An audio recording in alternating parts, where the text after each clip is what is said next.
makasi ya Yesu Kristo nzambe na ngai.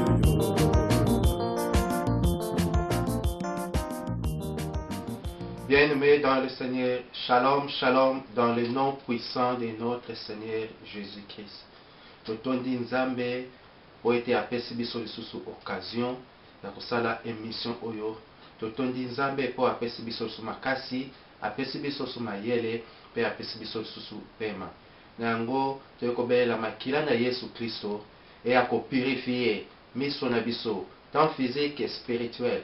Et purifier matoi na biso tant physique que spirituel na tina ete makambu o biso tokoloba awa epai wapi yango nyonso ekolandama moto oyo akolanda yango miso na yo ezala esukwami pe na makila na Yesu, miso na yo pe spirituel ezala esukwami na makila na Yesu, matoi na yo pe ezala esukwami na makila na Yesu, po ete oyo yo koyoka awa oyoka yango o comprendre yango na aide ya Molimo Mo Santu. Pe bipai wapi nyonso yo ofandi, bipai wapi nyonso yo ozali kokende, oyo nyonso yo banda koyoka omeka kobelelaka Molimo Mo Santu po ete esunga yo. Bipai wapi ozali kokende, oyo pe ozali komona tika ete Molimo Mo Santu ezala toujours na contrôle esungaka yo. Na yango tolingi kobanda programme na biso ya mokolo na lelo comme d'habitude na verset oyo totangaka ya liboso. Verset na biso, soki passage na biso ya lelo tokotanga yango na Genèse chapitre 3, tokobanda na verset 9 kino na verset 13. Genèse chapitre 3 verset 9 kino na verset 13. Na boye totangi na kombo na mokonzi na biso Yesu Kristo. Verset 9. Mais l'Éternel Dieu appela l'homme et lui dit, où es-tu? Il répondit, j'ai entendu ta voix dans les jardins et j'ai eu peur parce que je suis nu et je me suis caché. Et l'Éternel Dieu dit, qui t'a appris que tu es nu? Est-ce que tu as mangé de l'arbre dont je t'avais défendu de manger? L'homme répondit, la femme que tu as mise auprès de moi m'a donné de l'arbre et j'en ai mangé. Verset 13. Et l'Éternel Dieu dit à la femme, pourquoi as-tu fait cela? La femme répondit, le serpent m'a séduite et j'en ai mangé. Nakanisi oyo ezali histoire, ezali lisolo na Bible o moto moko vraiment azali ko ignorer yango te. Na création na kati ya jardin. Epai wapi Nzambe asalaki moto, Nzambe asalaki pe aye kosalela ye oyo moi abengaki mwasi ye moko Adam abengaki mwasi po azalaki semblable na ye. Siko biso tomemi sujet oyo lelo ndenge tolobaka biso toza na planète bere tomemaka ba sujet po tomeka kofongola ba révélation oyo tofandi tomoni ke l'air mosusu ezalaki développé te ou bien ezalaki développé mais tokomprenaki yango na ndenge mosusu ntango tozongi na Bible totangi epesi biso ou bien inspiration tomoni ke Molimo Mo Santu epousse biso tomema yango na programme na biso yango tomemi yango lelo. Na kati na sujet oyo ya lelo tokokabola yango na deux groupes. Groupe ya liboso ekozala ou bien partie ya liboso ekozala justification pour cacher ou s'échapper de ses fautes. De ses fautes ou de ses péchés. Donc titre ya sujet na biso ya lelo ezali justification, la justification. Yango tokaboli partie ya liboso justification pour cacher ou s'échapper des fautes, de ses fautes ou de ses péchés. Justification pour omibomba ou bien pour okima mabe na yo, pour okima masumu na yo. Ozali kosenga ba excuse pour okima masumu na yo, likambo osali ezali ya mabe, mais obandi koluka ba argument pour ete ozwa raison ou bien ba argument pour ete s'échapper na likambo oyo yo osalaki olingi kondima yango te. Toyoka ka balanga jokaka ezalaki faute na ngai te, quelqu'un mutu moko atindaki ngai, mutu moko apusaki ngai, ou eloko moko epusaki ngai na sala likambo oyo, quelqu'un m'a poussé d'agir ainsi, babiloko ba langage ba expression na nyonso tobimisaka eza ba justification moko soko landi omona pona likambo moko bosalaki obandi koluka o se chaper na yango soko tangi et place totangaki awa balobi na biso l'Éternel Dieu dit à l'homme, où es-tu? Ezali question, ozali wapi?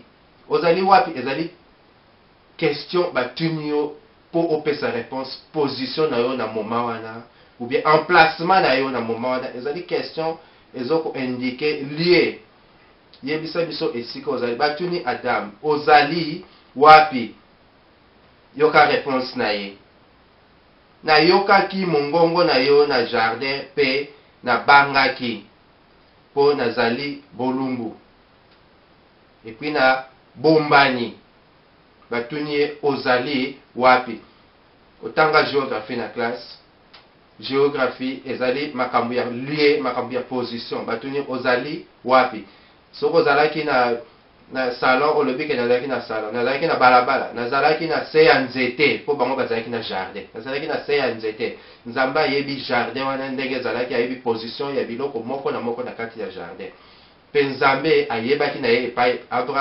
Adam azalaki mais alingaki ayoka na monoko na ye epai wapi ye azalaki po nzambe ayebaki ne deja makambo nyonso ndenge elekaki mais alingaki ebima na monoko na ye po nzambe apesaki biso liberté wana to mpona mabe na malamu ntango apesaki bango atiaki bango na jardin ayebisaki bango makambo nyonso ndenge jardin ezalaki aexplikaki bango makambo nyonso mpe ayebisaki bango ete epai bozali likambo oyo bokosala oyo bokosala te ozali wapi ye alobi nazobombama nayokaki mongongo na yo nabangaki yoka ba réponse combien apesi ya liboso alobi nayokaki mongongo na yo ya mibale alobi nabangaki ubien nazobanga epuis aye koloba naza bolumbu aye kobakisa na bombami ba réponse 4 azopesa na question oyo eza question ya géographie ayebi position ayebaki place azalaki mais mpona kosechape na question wana po ayebaki deja likambo nini basalaki nalingi ocomprendre malamu ayebaki likambo oyo asalaki mpe ayebaki yango ke ezali mabe donc ayaki koreconnaître ke nzete oyo soki eloko oyo bango baliaki nzambe apekisaka bango ayebisaka bango bien bazalaka bien instruit mpona makambo nyonso ezalaki na jardin mais ntango batunie question mpo ase justifier yango tozolobela lelo mpo ase justifier akomi kopesa question ezalaki moko ya position ye akomi kopesa 4 réponses oyo eza kutu na rapport na question batunaki ye te donc tala makambo tolobi justification justification ekomemela biso lokuta ebele justification soki obandaki na likambo moko mpo ose justifier okobanda kobalula likambo wana okobanda koluka baraison moko oyo eza ke ekomema yo okomi kokosa ebele masumu ekomi kobakisama ebele tokotala yango ntina suka mpo toyeba justification ezali mabe ou bien ezali malamu tokontinue na verset 11 nzambe aye koloba na ye sikoyo lisusu nani ayebisi yo ke ozali bolumbu nani ayebisi yo ke ozali bolumbu parce que nzambe ayebi ndenge asalaki bango e place atiaki bango bakomaki nanu na kapasité wana te ya koyeba eta na bango bazalaki na yango bazalaki nanu na kapasité wana te nzambe ayebaki mais ntango batuni ye question ye alobi naza bolumbu directement ezolakisaki parce que nzambe ayebaki ntango baliaki mbuma wana nde yango bakomaki donc ezokojustifie déjà kote ya nzambe sa ayebaki na ye atuni ye sikoyo nani ayebisi yo ke ozali bolumbu parce que apesaki bino mayele sikoyo azolinga ateste ou bien azokomeka kozwa baréponse epai na bango mpo ayeba akoma ntina point ameka kofaire raisonner bango ke likambo wana oyo nga natindaki bino bosala te yango ememeli bino makambo wana nyonso. Est-ce que tu as mangé de l'arbre dont je t'avais défendu de manger? Le verset 11 toujours. Nani ayebi soki ozali bolumbu. Est-ce que oliaki mbuma oyo nayebisaki bino ete bolia te? Yoka sous réponse na ye Adam. Mwasi oyo otiaki pene na ngai apesaki ngai mbuma wana pe naliaki yango. Question ya liboso batuni ye awa lisusu, nani ayebisi yo ke ozali bolumbu? Réponse ezali simple. Est-ce que oliaki mbuma oyo na pekisaki bino bolia te? Oliaki ou bien oliaki te? Pesa réponse oliaki ou bien oliaki te. Adam akeli lisusu abandi sous explication. Mwasi oyo otiaki pene na ngai, alors que mwasi wana ntango Nzambe apesaki ye, boyebi maloba nini po tozongi na ebandeli te, mais oyebi maloba nini alobaki, abimisaki. Lelo mutu nyonso alobaka, il faut dire des choses. Yango wana alobaka asepelaka mpona mwasi oyo Nzambe atiaki pene na ye. Mais ntango ekomi sikoyo likambo esalami, akomi explication, abimisi mwasi liboso. 1 plus 1 égale 1. Lelo bateyaka biso partout 1 plus 1 égale 1. Na place à protéger mwasi na ye, abimisi ye liboso, ye azongisi nsima. Donc eza ba justification. Ti lelo makambo ezosalama, yango makambo ebanda na ntango na bango. Ti lelo yango ezosalama, okomona bandako batrouble ekota na bandako.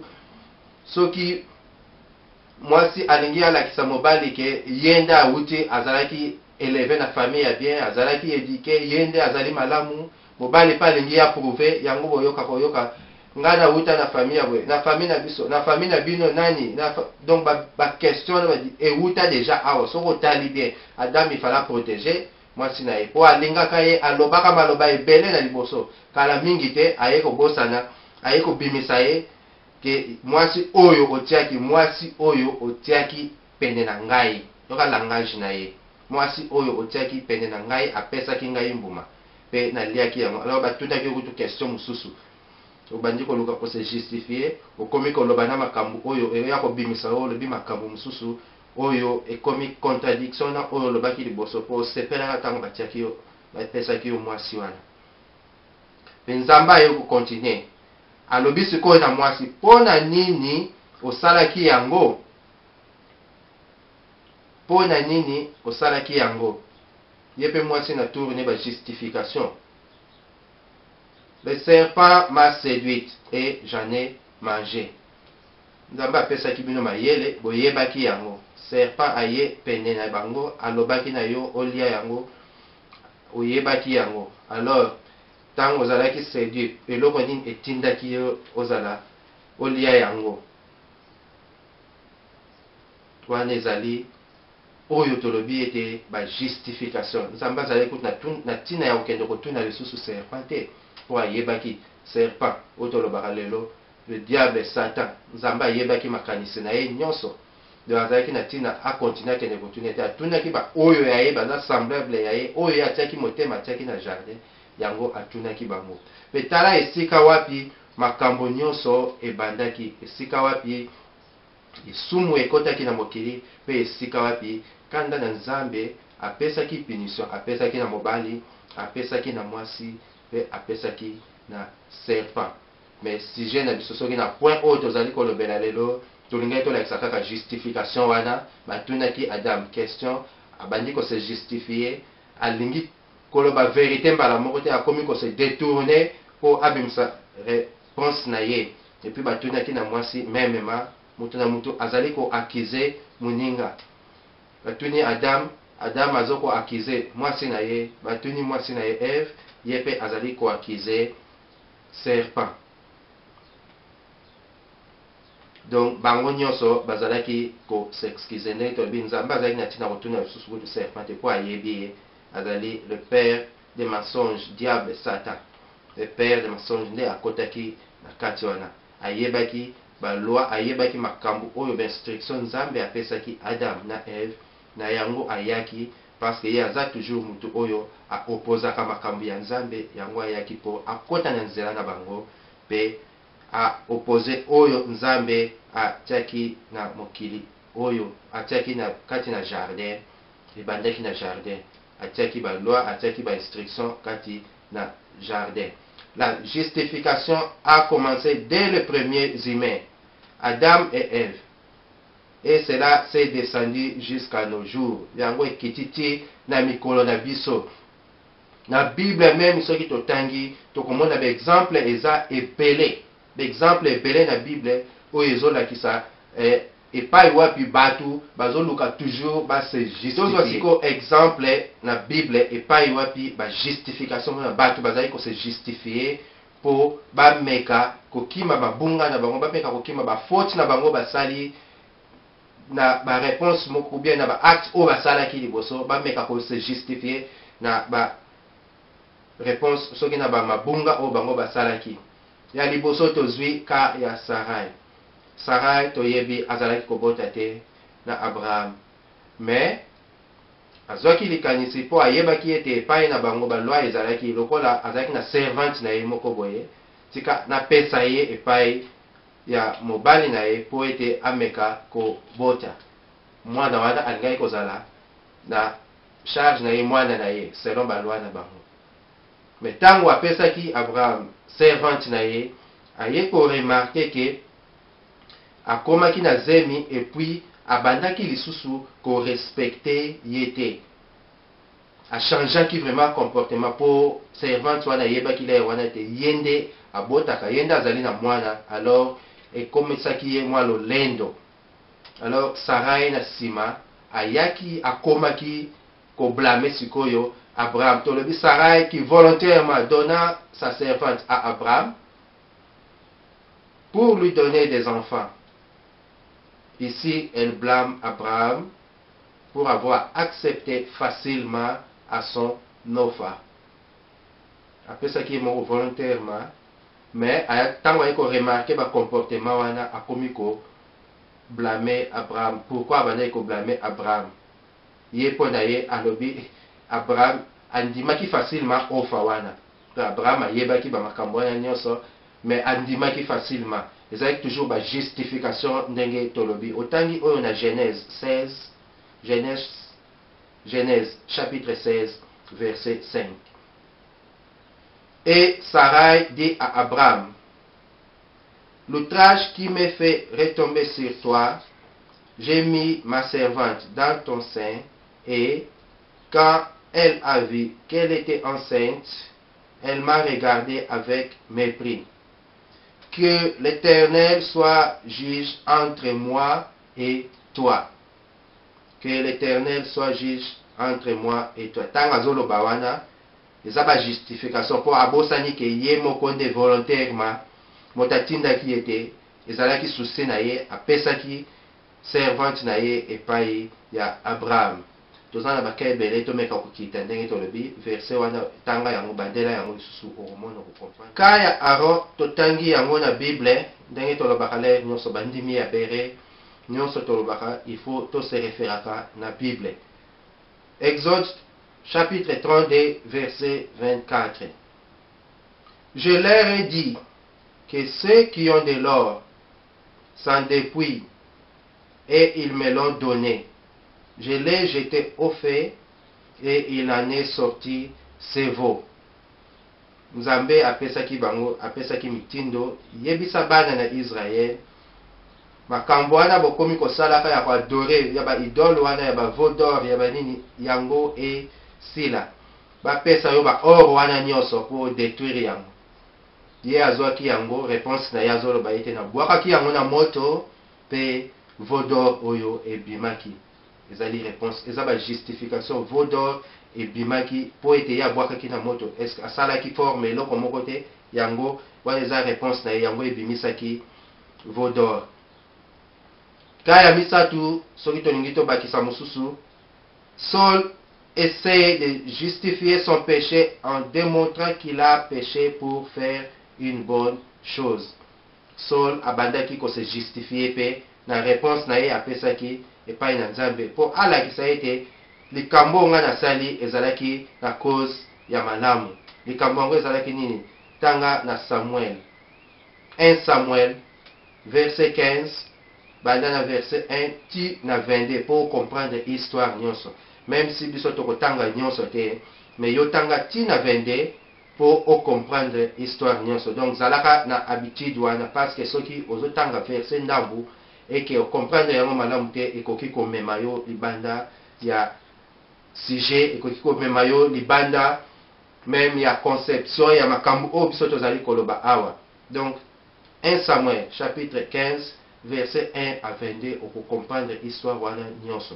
Biso tokotanga ndambu ba verset tokozwaka oyo et komeka ko aider biso pour epesa biso réponse ya justification ya Saul. Na verset ya liboso, Samuel dit à Saul, c'est moi que l'Éternel a envoyé pour t'oindre roi sur ton peuple, ou sur son peuple, sur Israël. Écoute donc ce que dit l'Éternel. Yoka o nzambe alobi po ete ngai nde nzambe. Samuel alobi ngai nde nzambe atindi po na pakola yo mafuta likolo na peuple na ye po yo koma mokonzi, yo o diriger. Ainsi parle l'Éternel des armées. Je me souviens de ce qu'Amalek fit à Israël lorsqu'il lui ferma le chemin à la sortie d'Égypte. Nazali koyeba makambo nini ba Amalek ba peuple ya Amalek ba Amaleki soki ba peuple oyo ya Amalek ba salaki epai ya Israël. Nabe azali koyeba yango na sorti ya bana ya Israël bango ba blokaki nzela ete ba lekate. Soko landi histoire wana koyeba nzela ya Israël ba bimelaki na Egypte po ba koma na Kana, ezalaki na nzela oyo ekokaki kozwa bango tamo laite. Mais po ba leka ezalaki moins difficile parce que moko ya obstacle ezalaki ba peuple oyo ya Amalek ba blokaki nzela ba boyaki ete bango ba leka. Alors il fallait ba kende kosala contour ya nzela molai. Donc oyo ezalaki moko ya likambo nzamba lobi na yebaki yango. Yango alobi, va maintenant, frappe Amalek et dévoué par interdit tout ce qui lui appartient. Tu ne l'épargneras point et tu feras mourir hommes et femmes, enfants et nourrissons, bœufs et brebis, chameaux et ânes. Nzamba pesa ki mibeko. Lokwa na yeba ki ete bango ba monisi bino pasi po ete boleka ba blokaki nzela po ngai na yebisaki bino bobima na pesaki mitindo bobima na Egypte bokende na Kana. Bango ba blokaki nzela ba sopozaki ete boleka. Nzambe siko tango ekoki alobi apesi ye pouvoir, apesi ye makasi, apesi ye ordre. Kende yo okobeta ba peuple oya Amalek. Ukobeta bango, mais apesi condition biloko nyonso bokokuta kuna bozwa eloko moko te. Eloko nyonso oyo bokokuta kuna ko épargner même eloko moko te nyonso bo dépouiller bo bebisa nyonso. To continuer siko otala Saul makambo nini bango basalaki Saul na peuple na ye. Na verset 9. Mais Saul et le peuple épargnèrent Agag et les meilleurs brebis, les meilleurs bœufs, les meilleures bêtes de la seconde portée, les agneaux gras et tout ce qu'il y avait de bon.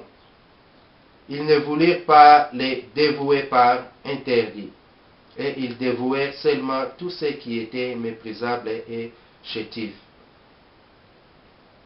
Saul, tango bakendaki, basalaki ndenge nzambe atindaki bango basala te po ete bango baponaki bazwi biloko nyonso oyo ezalaki ya malamu bango baepargnaki yango pe oyo ya mabe yango nde bango badevouaki par interdit. Na verset 20 soko sote oketi na 20 okomona Saul répondit à Samuel, j'ai bien écouté la voix de l'Éternel.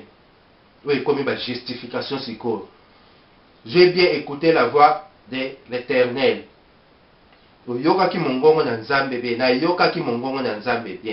Et j'ai suivi les chemins par lesquels m'a envoyé l'Éternel. J'ai amené Agag, roi d'Amalek, et j'ai dévoué par interdit les Amalécites.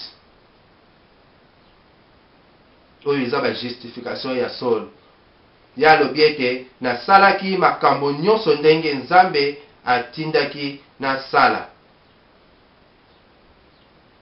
J'ai même dévoué par interdit les Amalécites. Wana eza réponse na ye. Mais abakisi soko moni mais ekoti. Mais le peuple a pris, oh ils ont le verset 21, mais le peuple a pris sur le butin des brebis et des bœufs, comme prémisse de ce qui devait être dévoué, afin de les sacrifier à l'Éternel, ton Dieu, à Gilgal. Alobi ba peuple nde bango nde ba épargnaki o totangaki liboso, ba épargnaki biloko wana ya malamu, ba be ya menene ya malamu, bango nde ba épargnaki ba biloko nyonso ya malamu po baya kopesa yango, baya kotumba yango mbeka epai na Nzambe. Oyo ekomi ba justification. Nzambe apesaki mibeko boboma nyonso. Siko justification ezalaki nini? Azolinga alakisa ete malgré Nzambe alobaki wana, tangu biso tokendaki tomonaki ete ezalaki na biloko oyo ya malamu oyo tokokaki komema yango, totumba yango mbeka, topesa yango epai na Nzambe, alors que Nzambe atindaki bango ndenge wana te. Justification na ye eye kola ezolinga elakisa ete tosalaki yango pona cause moko ya malamu, totumba mbeka epai na Nzambe. Na 22 Samuel alobi na ye, l'Éternel trouve-t-il du plaisir dans les holocaustes et les sacrifices, comme dans l'obéissance à la voix de l'Éternel? Est-ce que Nzambe azosepela na ba sacrifice o na ba mbeka o bino bolingi kotumbela ye, ou bien na ko banga na kotosa maloba oyo ye alobi? Voici l'obéissance vaut mieux que les sacrifices, et l'observation de sa parole vaut mieux que la graisse des béliers. Voici l'obéissance vaut mieux que les sacrifices.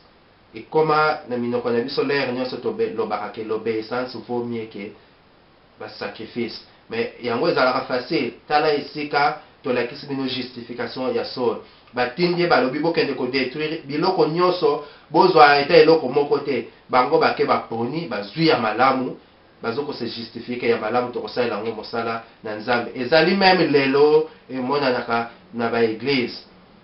Pasteur toyokaki témoignage mususu, pasteur moko mondimi moko akendaki akutanaki na mbongo oyo e place azoki ndako ya kofutela, moto oyo azali kofutela ndako wana liboso basalaka basacrifice, bakundaka ntaba na kati ya ndako wana oyo esanzaka mbongo laire nyonso, mbongo wana eutaka esika ya mystique. Bato wana tango ba mystique ekomaka eleki balongwaka na ndako wana, moto ayaka kozwa ndako ya kofutela epai wana ayebaka makambo esalamaka wana te. Basalaka soki prière te na ndako wana, bango bakotaka bazalaka pe kosambela, mais bakoti kaka na ndako wana bakomi kofanda. Alors eloko wana bakundaka wana, tonganga wana apesaka bamitindo, apesaka tundaka moto ya salaka babisacrifice wana lopango wana place wana ezali ya yo, po ayebaka ete eloko wana lokolo ndimi yango ekokontinue. Tango ya longwe na ndako wana, biloko wana ekontinuaki, mbongo ekomaka kobima. Moto oyo azwi ndako wana ya kofutela mokolo na liboso, soki ba mystique wana esalami, mbongo ebimi ya ebele. Abengi mosali na Nzambe, mosali na Nzambe aye alobi ete lokolo zaka koluka ndako ya kofutela oyo ezali ba miracle ya Nzambe, Nzambe apesi yo eloko oyo. Nzambe apesi yo mbongo oyo, bazwi mbongo wana bakaboli yango, ya azwi 50%, mosali na Nzambe azwi 50%, alobi po esala mosala na Nzambe. Est-ce que molimo mosantu elakisaki yo ke mbongo wana Nzambe muto abimisi yango? Yo motu ozolanda ngai, Nzambe abimisaka mbongo na modele wana. Mosali na Nzambe akomaki panike po mbongo ezalaki ya ebele, po na ye asepelaki ete azwa mbongo, po na ye alobaki ete apesa pourcentage ya mbongo wana bakende kosala nango mosala na Nzambe, bakende kokotisa yango na œuvre ya Nzambe. Mais soko landi témoignage wana suka, mosali na Nzambe akufaki. Ndeko wana vi na ye pe ekomaki lisusu malamu te. Donc tolingi koloba ete il faut batu toyokaka mongongo na nzambe. Nzambe alobi azana ba promesse ya malamu mpona biso. Nzambe ayebi ndenge nini ba promesse na ye ekokokisama na vie na biso, kozala presse te, kozalaka panike te. Donc yoka maloba na nzambe ndenge ezali koloba. Tango nyonso tangaka na Bible, soko comprendre likambo to beleli molimo mosantu elakisa yo. Po lelo tokomi komona yango ekomi même na l'église.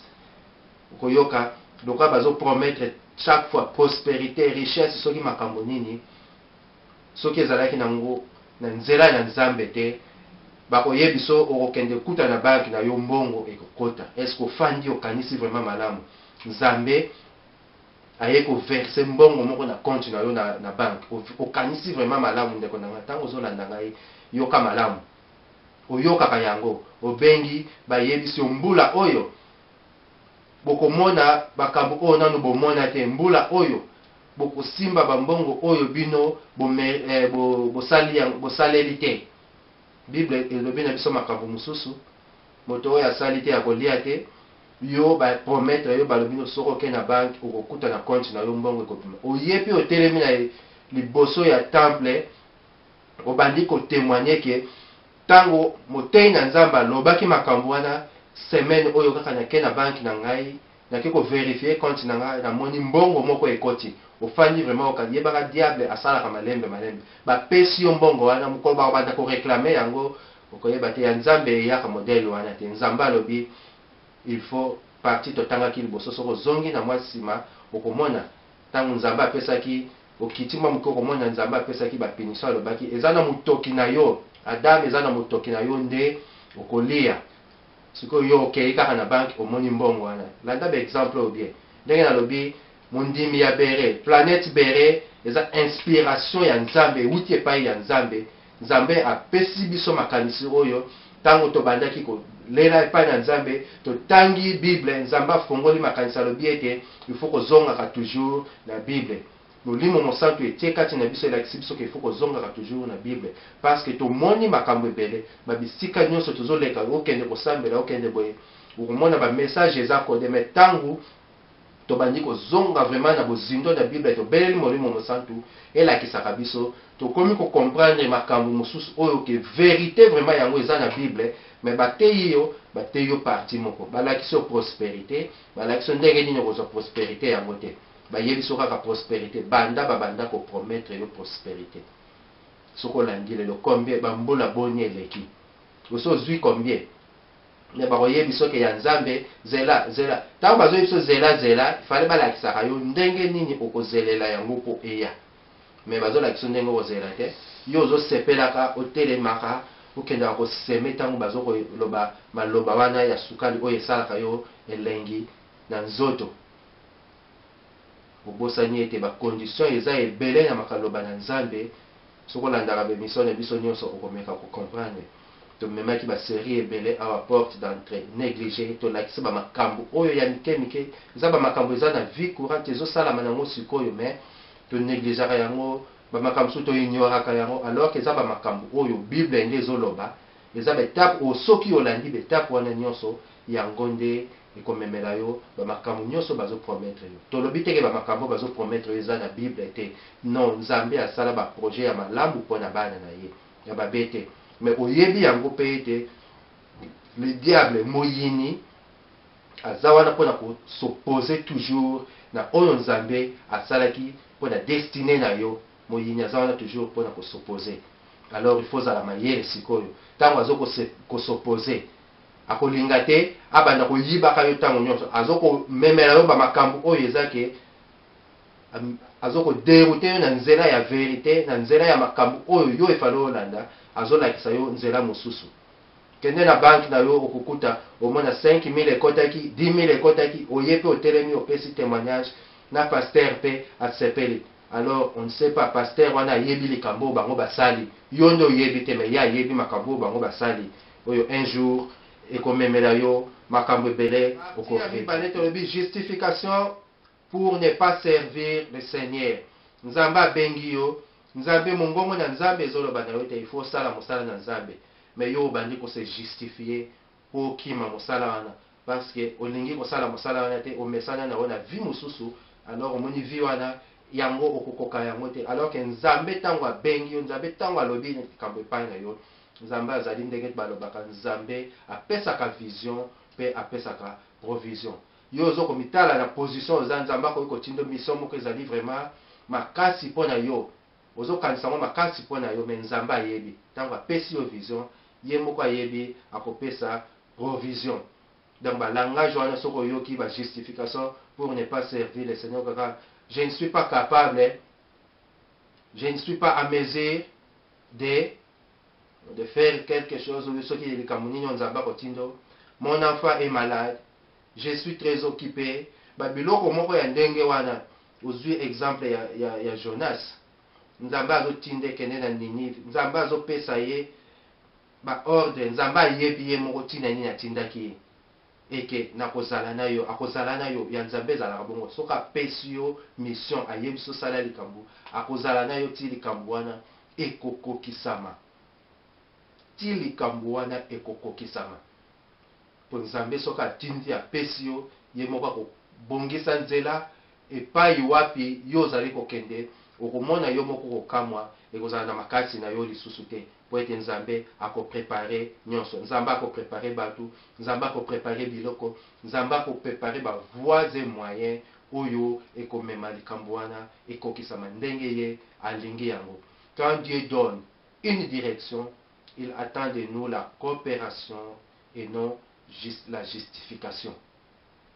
Peu importe les problèmes que nous avons, problème avec la morale, physique, mentale, ce qui est spirituel, ce qui est yozo kanisela yango, mais pas nzambe za bongo te. Ce qui nzambe aponi yo, ezaka ka yo muto kosala yango.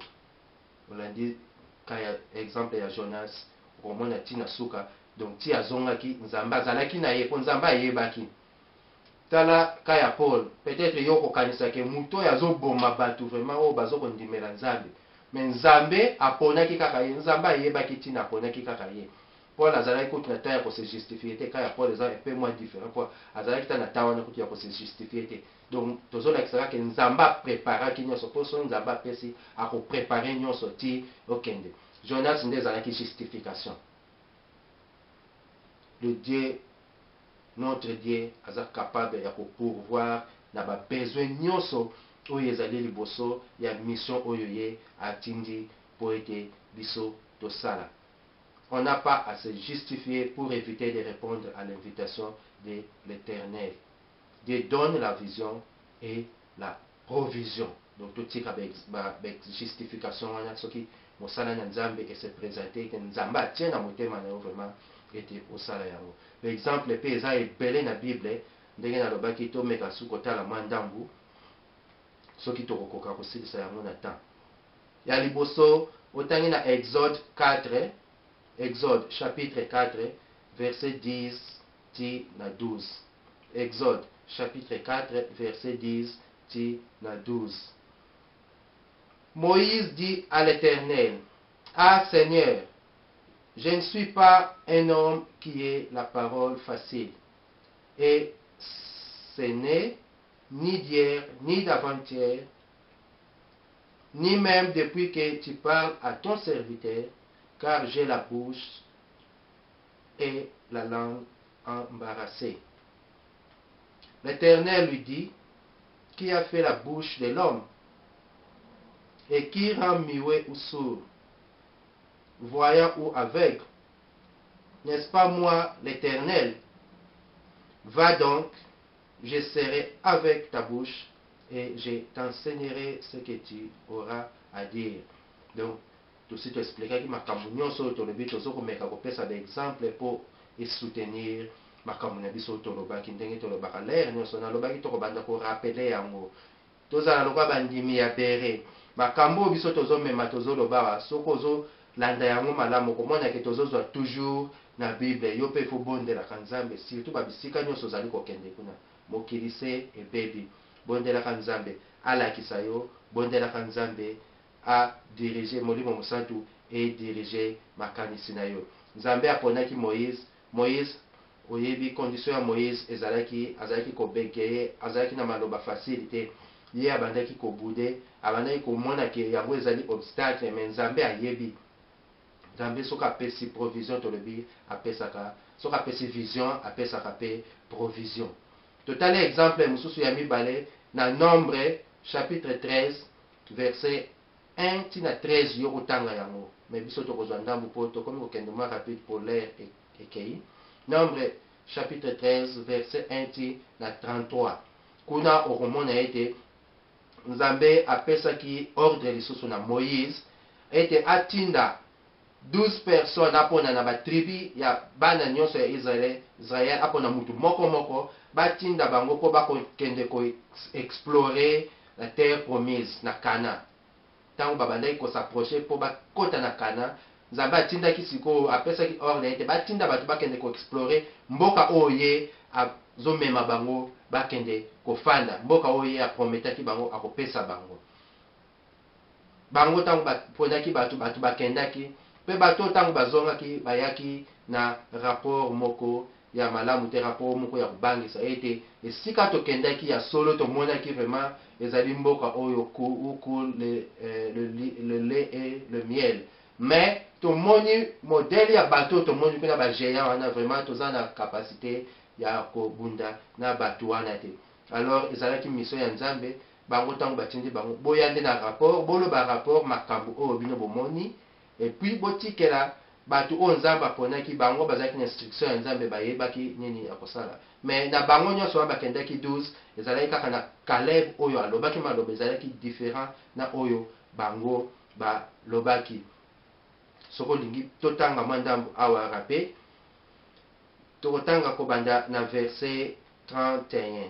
Donc tolobaki Nombre chapitre 13 kobanda na verset ya liboso tina 33, mais biso tokotanga na 31 pour to supporter partie oyo tolobi. Mais les hommes qui étaient allés avec lui dirent: nous ne pouvons pas monter contre ce peuple, car il est plus fort que nous. Et ils décrièrent devant les enfants d'Israël le pays qu'ils avaient exploré. Ils dirent: le pays que nous avons parcouru pour explorer est un pays qui dévore ses habitants. Tous ceux que nous y avons vus sont des hommes d'une haute taille. Et nous y avons vu les géants, enfants d'Anak, de la race des géants. Nous étions à nos yeux et au l'air comme des sauterelles. Bango moko bazali ko se mépriser. Nzamba tindaki bango, nzamba yebaki makambo nyonso ezalaki na yebaki ya komona oyo pe bakomona kuna nzamba yebaki bango, mais nzamba alingaki bakende bazonga na réponse oyo bapesa réponse oyo bato oyo bakoyoka. Alors ezalaki kaka na Caleb oyo alobaki maloba ya différent po nzambe mutu aponaki mboka wana mpona bango. Alors ayebaki makambo nyonso pe ayebaki baobstacle nini oyo bango bakokutana nango na nzela, donc provision pe ezalaki. Exemple ya misatu ozwi na Juge chapitre 6 mpona kocomprendre histoire toujours ndenge tolobi fo kotanga bataille ya verset 1 kino na 16 okocomprendre yango malamu. Kuna okomona epai nzambe apunisaki Israel, nzambe apesaka bana ya Israel punition mpona désobéissance, mpona makambo oyo ya mabe bango bazalaki kosala, mpe nzambe alivraka bango epai na bamadianite. Soki otangi histoire wana nyonso okocomprendre. Mais leur bana ya Israel balelaki epai na nzambe, nzambe atindaki messager na ye, nzambe atindaki mosali na ye, soki ange na ye oyo akendaki kolobela Gédéon ete ye nde mutu aponamaki po adelivre bana ya Israel na maboko ya bamadianite. Mais Gédéon ye pe lisusu abandaki koluka ba justification. Soki otangi na verset 15, Juge 6 verset 15, Gédéon lui dit: ah mon Seigneur, avec quoi délivrerai-je Israël?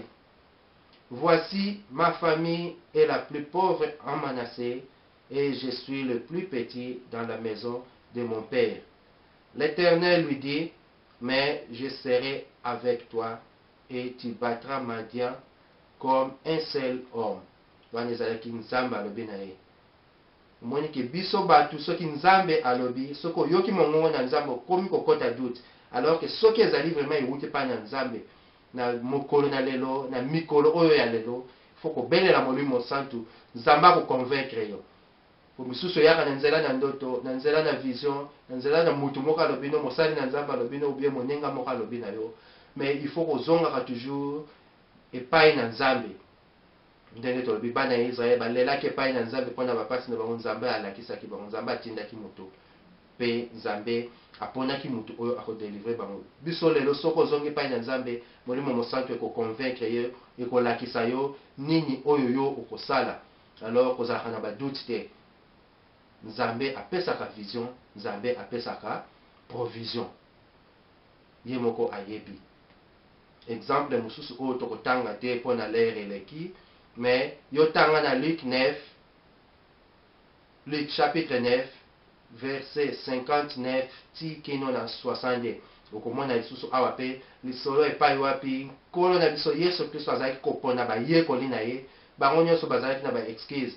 Mosusu alobaki nzambe papa na ngai akufi, tika ete pesa ngai ntango nakende kokunda ye nanu. Mosusu alobaki nzambe mutu na mutu azalaki na baraison na ye ndenge nalobi totanga yango te, mais soki otangi yango okocomprendre yango. Alors yango nyonso ezali bajustification oyo tozoluka tomeka kolakisa lelo ete justification ezali d'abord mabe, ezali lisumu mpo bible ezoloba na biso yango, parce que ezomema yo na banzela, ezomema yo na lokuta, toujours ozokobakisa lokuta sur lokuta, ekomema yo même makambo ya mabe yo bandi koluka okomisa yango malamu. Pour demeurer dans la présence de Dieu et pour garder une bonne relation avec Dieu et les hommes, likambo oyo biso bandimi, biso bana na nzambe, il faut tozala na humilité, tozala na motema wana acceptance ya kondimaka makambo, mpe tozala na habitude ya kosalaka confession, repentance ekoma habitude na biso ya mikolo nyonso, yango ekosunga bomoi na biso. Noki soki omoni ke osali mabe, soki omoni ke likambo wana eza yango te, okimi mbangu epai na nzambe. Soki nzambe azoloba okotaka nanu doute te, soki ezali mongongo na nzambe ou eza mongongo na nzambe te, eloko yo kosala obeleli molimo mosantu, zonga na bible, bible ekofongolela yo pe, po bible nde eza na verite nyonso. Yo koyeba soki eza ya nzambe, po soki eza ya nzambe, nzambe akoinsiste pe akoconvaincre yo, pe nzambe akozala na yo epai wapi nyonso yo okokende na mission oyo azopesa yo, même si yango eza difficile. Po lelo ekomaka ba excuse, okomona mutu azokoevite asala likambo moko boye, alors mutu mosusu mpe nzambe atindi yo te, nde epai ekomi mabe. Soki oza sire te ke nzambe atindi yo, ndenge tolobaki na émission mosusu, na programme mosusu oyo ya bafaux prophète, nzambe alobi no likambo te, yo otelemi, eza nango vision na yo, eza ndoto na yo oloti, oye otelemi obandi kolobaki nzambe, yebaki lere wana soki nzambe aza na yo te, yango wana défaite. Okomona yango baprophète oyo babima, onga prophète de la nation, onga prophète de boye, makambo nini oyo oprofetiza ekokisama lelo, soki ezalaki meutaki pa ya nzambe. Ndenge tolobi nzambe apesaka vision, apesaka provision, oyo ya nzambe soki elobami eza oui et amen.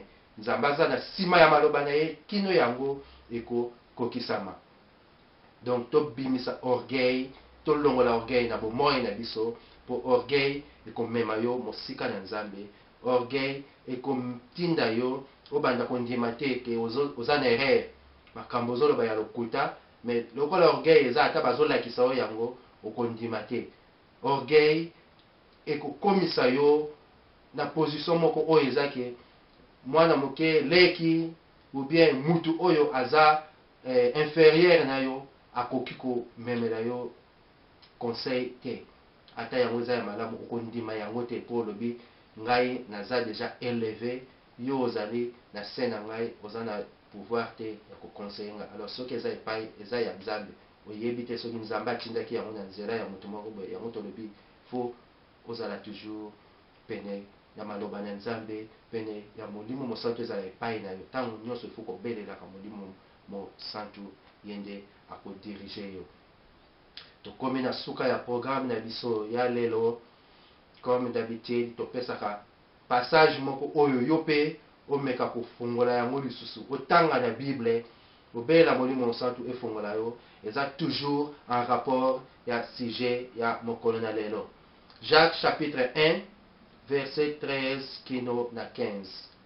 Verset 13 elobi na biso que personne lorsqu'il est tenté ne dise c'est Dieu qui me tente, car Dieu ne peut être tenté par le mal et il ne tente lui-même personne. Mais chacun est tenté quand il est attiré et amorcé par sa propre convoitise. Puis la convoitise, lorsqu'elle a conçu, enfante le péché, et le péché étant consommé, produit la mort. Nzambe asunga yo tango zotanga maloba oyo na oyo nyonso biso tolobi liboso omeka koyeba ete tango Nzambe aponi alingi atinda yo na likambo moko boye eza te ke Nzambe atante yo po lelo ekoma soko ke yo osali likambo na yo yeke ereusir te olobi lokolo osalelaka Nzambe oza na sire na yo moko ke molimo mosantu ezalaka pa na yo olobi ete Nzambe atantaki yo te.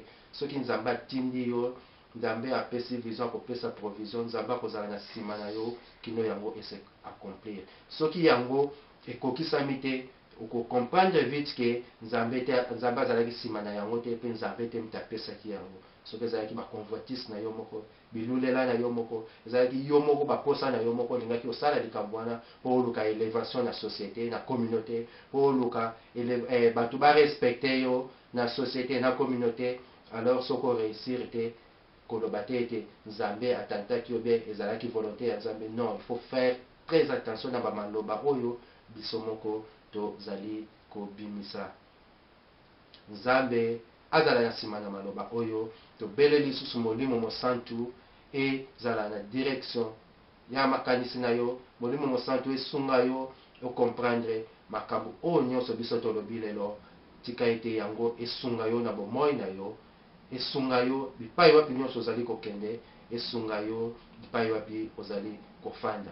Makila na Yesu Kristo eya ekouvrir sujet na biso ya lelo, ekouvrir programme na biso ya lelo na ntina ete moyini satana azwa chance te, moyini satana azwa nzela te ya kodétruire message oyo ntango yango ekobima epai wapi nyonso moto akoyoka yango ezala ebima na ndenge biso tolobeli yango, na ndenge biso toconcevoir yango, etikala yango wana epai wapi moto nyonso akoyoka yango.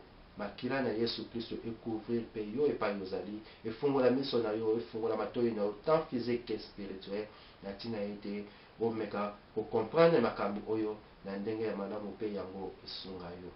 Gloire soit rendue à notre Seigneur Jésus-Christ. Gloire à Dieu. Amen.